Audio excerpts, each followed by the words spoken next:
In the 1930s, while the world was still struggling to recover from the scars of the First World War, a new form of naval power began to emerge: silent, strategic, and revolutionary. No longer would massive naval guns alone determine control of the seas. Instead, aircraft launching from floating airfields would redefine maritime warfare. It was within this moment of transformation that USS Yorktown, CV-5, was born, the lead ship of a class that would fundamentally change naval combat. USS Yorktown was built at the Newport News Shipbuilding Yard in Virginia. Her keel was laid down in 1934, she was launched in April 1936, and officially commissioned into the United States Navy in September 1937. She was not simply another warship, she represented the physical expression of a new strategic doctrine.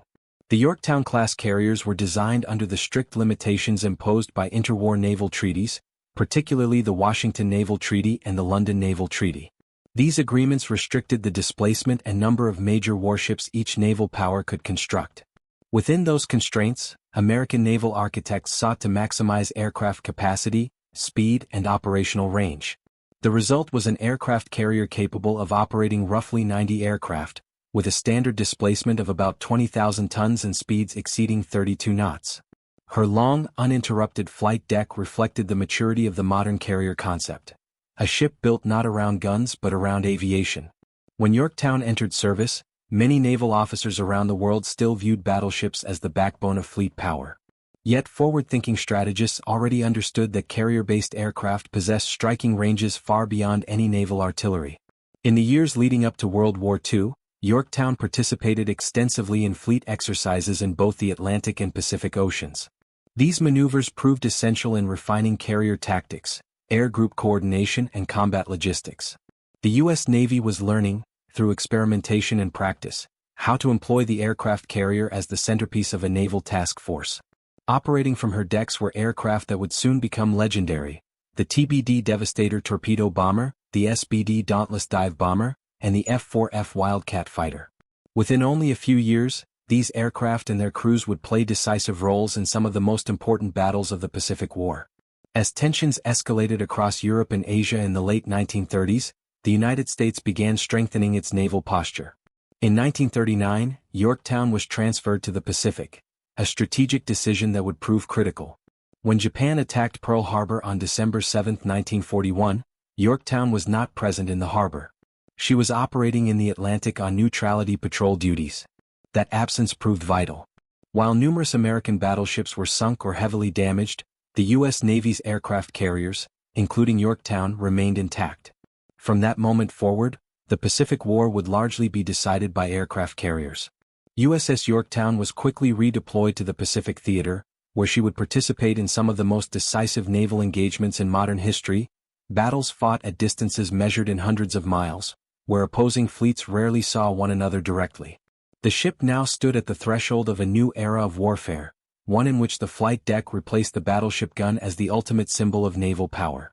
But before entering the battles that would make her legendary, the Coral Sea and Midway, it is essential to understand how this ship and her crew prepared for a conflict that would permanently reshape the balance of global power. After the attack on Pearl Harbor, the United States was forced to respond quickly. Much of the Pacific Fleet's battleship force had been crippled or sunk. What remained operational were the aircraft carriers, and among them USS Yorktown, CV-5, would soon assume a central role. In early 1942, the Pacific War was defined by rapid Japanese expansion. Hong Kong, the Philippines, Malaya, and the Dutch East Indies fell in quick succession. The Imperial Japanese Navy appeared unstoppable, and its carrier force had demonstrated devastating effectiveness at Pearl Harbor.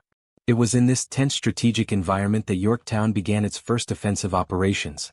In February 1942, operating as part of a task force commanded by Rear Admiral Frank Jack Fletcher, Yorktown participated in raids against Japanese positions in the Marshall and Gilbert Islands. These were not yet decisive battles, but they carried enormous strategic importance. The attacks tested American carrier tactics, provided vital combat experience, and, perhaps most importantly, signaled that the United States would not remain on the defensive. Aircraft launched from Yorktown, SBD Dauntless dive bombers, TBD Devastator torpedo bombers, and F-4F Wildcat fighters, struck Japanese installations, supply depots, and shipping. For the first time, the ship's air groups faced a determined enemy. Lessons were learned quickly and often harshly. Japanese anti-aircraft defenses proved formidable, and coordination between strike groups required refinement. Still, the message was clear: the war would not be one-sided. The true test came in May 1942, the Battle of the Coral Sea. Japan planned to capture Port Moresby in New Guinea, a move that would threaten Australia directly and strengthen Japan's defensive perimeter. To stop the operation, the United States deployed 2 carrier forces centered on USS Lexington (CV-2) and USS Yorktown (CV-5). What made the Coral Sea historic was unprecedented. Opposing fleets never sighted one another directly. It became the first major naval battle fought entirely by carrier-based aircraft. Carriers launched strike groups toward estimated enemy positions while simultaneously defending themselves from incoming attacks. On May 7 and 8, 1942, the skies became the battlefield. Aircraft from Yorktown helped locate and attack Japanese forces, including the light carrier Shoho, which was sunk. The following day, American strikes targeted the fleet carriers Shokaku and Zuikaku. Shokaku suffered severe damage. But Yorktown also paid a price. Japanese dive bombers penetrated defensive fighter screens and struck the carrier with bombs. Explosions shook the flight deck and fires spread through internal compartments. Damage control teams fought desperately to contain the flames and keep the ship operational. Training, discipline, and coordination proved decisive. Yorktown survived. USS Lexington, however, suffered catastrophic internal explosions and was ultimately lost. Strategically, the Battle of the Coral Sea was an Allied victory. Japan canceled the invasion of Port Moresby. For the first time since the beginning of the Pacific War, a major Japanese offensive had been halted. Yet an even more important consequence followed. The Japanese carriers Shokaku and Zuikaku were unable to participate in the next major operation. And that absence would prove decisive. Less than a month later, Yorktown, still damaged from Coral Sea, would be rushed back into action for a battle that would fundamentally change the course of the Pacific War, Midway. There, the fate of USS Yorktown would become inseparably linked with the future of naval warfare itself. When USS Yorktown returned to Pearl Harbor after the Battle of the Coral Sea, the damage was unmistakable. The flight deck had been struck by bombs, internal structures were compromised, and critical systems required extensive repairs. Initial assessments suggested that full restoration would take months. But time was a luxury the United States did not have. American naval intelligence, having successfully broken key Japanese codes, learned that Japan was preparing a major offensive against Midway Atoll. The objective was clear: lure the remaining American aircraft carriers into battle and destroy them, eliminating U.S. offensive capability in the Pacific once and for all. Without Yorktown, the United States would have only 2 operational carriers in the region: USS Enterprise (CV-6) and USS Hornet (CV-8). With her they would have 3. That difference could decide the outcome of the coming battle. An extraordinary decision was made. Instead of months, Pearl Harbor shipyard was ordered to make Yorktown combat-ready in mere days. Civilian workers and naval personnel labored around the clock. Temporary repairs were rushed into place. Essential systems were restored only to the minimum level required for combat operations. It would not be a full reconstruction. It was a race against time. In just 72 hours, Yorktown was declared fit for sea, a remarkable logistical achievement and one of the most critical moments in the ship's history. In early June 1942, Yorktown joined American carrier forces positioned northeast of Midway. Across the Pacific, a powerful Japanese fleet approached, including 4 veteran carriers that had participated in Pearl Harbor: Akagi, Kaga, Soryu, and Hiryu. The Battle of Midway began on June 4, 1942.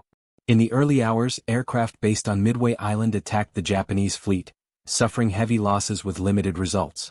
Soon afterward, American carrier air groups were launched in search of the enemy. Yorktown sent its squadrons into the vast Pacific to locate and strike the Japanese force. Late that morning, SBD Dauntless dive bombers from Enterprise and Yorktown found the Japanese carriers at a moment of extreme vulnerability, their flight decks crowded with fueled and armed aircraft preparing for operations. In a matter of decisive minutes, 3 Japanese carriers, Akagi, Kaga, and Soryu, were fatally struck. But the 4th carrier, Hiryu, remained operational. And it was Yorktown that became its primary target. Japanese strike aircraft soon located the American carrier. Yorktown maneuvered aggressively but could not evade every attack. Bombs struck the ship, causing serious damage and igniting fires throughout the vessel. Damage control teams once again fought desperately to contain the destruction. Training and discipline made the difference. Remarkably, Yorktown restored partial operational capability so quickly that Japanese pilots believed they had attacked two separate carriers rather than the same ship twice. But Hiryu launched a second strike. This time, torpedo bombers attacked. Multiple torpedoes slammed into Yorktown, causing catastrophic flooding. Electrical power failed. The ship developed a dangerous list. The situation became untenable. Captain Elliot Buckmaster ordered the crew to abandon ship. More than 2,000 sailors evacuated in disciplined order. Though heavily damaged, Yorktown stubbornly remained afloat and was later taken under tow in an attempt to save her. Meanwhile, American aircraft located and destroyed Hiryu, completing one of the most decisive reversals in naval history. Midway became the turning point of the Pacific War. Japan lost 4 fleet carriers and irreplaceable veteran aircrews. Strategic initiative passed permanently to the United States. Yet the story of USS Yorktown was not over. Despite her wounds, she still floated.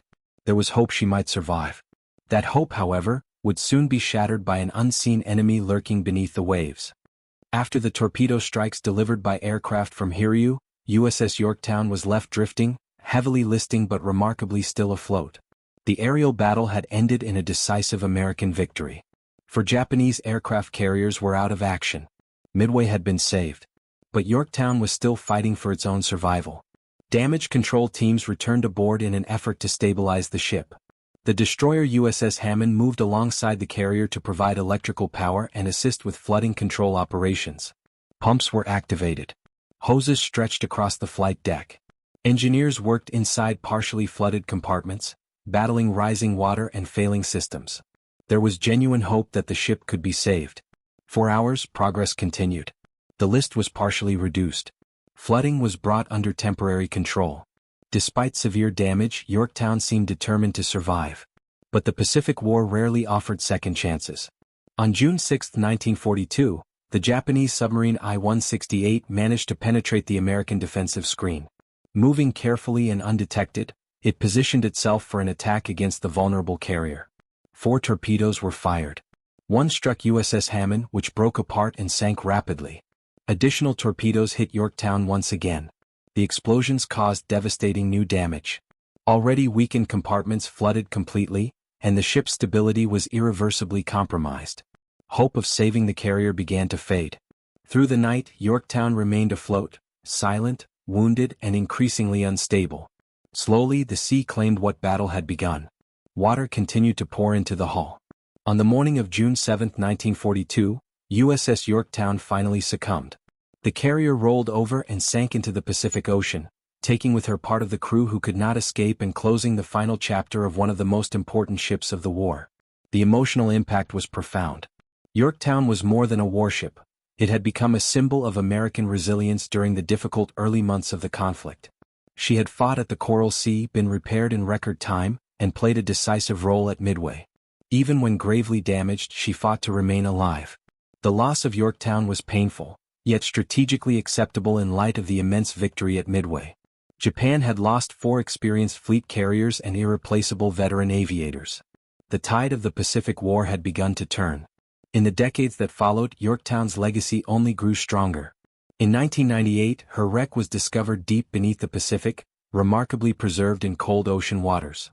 The ship now rests as a silent memorial to the moment when the course of the war changed dramatically. USS Yorktown, CV-5, the lead ship of her class, became one of the most iconic aircraft carriers of the United States Navy during the Second World War. She embodied the definitive transition of naval warfare, from the dominance of battleships to the supremacy of carrier-based air power. She fought when the United States was on the defensive. She endured when defeat seemed possible. And she helped secure one of the most decisive victories in modern naval history. Her story is, ultimately, the story of the transformation of maritime power in the 20th century. When USS Yorktown slipped beneath the waters of the Pacific on June 7, 1942, the war was far from over. Guadalcanal, the Philippine Sea, Iwo Jima, Okinawa, all of these battles still lay ahead. Yet something fundamental had changed forever. Midway marked the strategic turning point of the Pacific War. And Yorktown stood at the center of that transformation. To understand the true historical weight of Yorktown, it is necessary to look beyond her sinking. She was the ship that helped hold the line when the United States was at its most vulnerable. She faced an enemy that, at the time, appeared nearly unstoppable. She fought at the Battle of the Coral Sea, slowing Japanese expansion. She fought again at Midway, contributing directly to the destruction of 4 Japanese fleet carriers. And she accomplished all of this within only 6 months of active wartime operations. Yorktown became practical proof that the aircraft carrier had replaced the battleship as the core of modern naval power. In none of the battles she fought did opposing fleets exchange gunfire directly.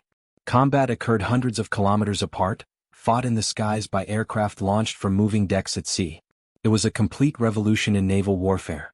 The Yorktown-class, of which she was the lead ship, established a balance between speed, air power, and operational range that directly influenced later U.S. Navy designs, most notably the legendary Essex-class aircraft carriers, which would dominate the later stages of the war. Yet perhaps the most remarkable aspect of Yorktown's story is not only her strategic contribution, but her resilience. At the Coral Sea she was damaged and returned home. At Pearl Harbor she was repaired in record time. At Midway she was bombed, torpedoed, abandoned, and still remained afloat for nearly 2 days. That endurance became part of her legend. When her wreck was discovered in 1998, more than 5,000 meters beneath the Pacific, Yorktown appeared astonishingly well preserved. Her hull, battle scars, and portions of her flight deck remained intact, a silent snapshot frozen in time, as though the ship still carried the echoes of that decisive battle. USS Yorktown, CV-5, was not the largest carrier of the war, nor was she the longest-serving. But she was unquestionably one of the most emblematic. She represents the moment when naval supremacy definitively shifted, from the battleship to the aircraft carrier. She represents the strategic reversal that prevented Japan from securing dominance in the Pacific. She embodies American adaptability, intelligence, and determination under pressure. And perhaps most importantly, she symbolizes the courage of the crews who operated these complex machines under extreme conditions, knowing that every launch could be their last. Yorktown fought for only a short time in war. But she fought intensely. And her impact far exceeded the length of her service. The USS Yorktown, CV-5, had an extraordinarily short combat career, little more than 6 months between the attack on Pearl Harbor and her sinking in June 1942. Yet within that brief period she took part in events that fundamentally changed the course of the Second World War. She entered the conflict at a moment when the United States was still in shock, struggling to reorganize after Japan's surprise attack. Yorktown participated in the first American offensives in the Pacific, helping demonstrate that the U.S. Navy had not been defeated. At the Battle of the Coral Sea, she played a direct role in halting Japanese expansion toward Port Moresby, the first time a major Japanese naval offensive had been stopped. And then came Midway. Without Yorktown, the United States would have faced the Japanese fleet with only 2 operational carriers. Her presence was not merely symbolic, it was decisive. Aircraft launched from her deck participated in the attacks that crippled Japan's carrier force. She absorbed enemy strikes that might otherwise have hit another American carrier. Damaged, repaired in record time, and sent back into battle, Yorktown fought with remarkable resilience. By the time she finally sank, Japan had already lost 4 veteran fleet carriers and hundreds of highly trained aviators. Strategic initiative in the Pacific was beginning to shift. Yorktown did not survive to see Guadalcanal or the long American advance toward Japan. But she helped make those victories possible. She was the lead ship of her class, and a leader in something even greater. She symbolized the maturity of the carrier task force concept. She demonstrated that naval warfare was now fought from the air. She proved that mobility, intelligence, and coordinated air power mattered more than the weight of naval guns. Her story is the story of the definitive transition of naval power in the 20th century. Today, more than 5 kilometers beneath the Pacific Ocean, the hull of Yorktown rests as a silent memorial, a reminder of a moment when the outcome of the war hung by a thread, and of how courage, preparation, and strategic decision-making can alter the course of history. If you've made it this far, it means you value naval history told with depth, context, and historical accuracy. So consider leaving a like on this video. It helps the channel continue producing long, detailed documentaries grounded in real events. And if you're not subscribed yet, subscribe now. Here you'll find complete stories of ships, battles, and strategic decisions that shaped the modern world. Enable notifications so you don't miss the next chapters in this journey through naval and military history. See you in the next chapter.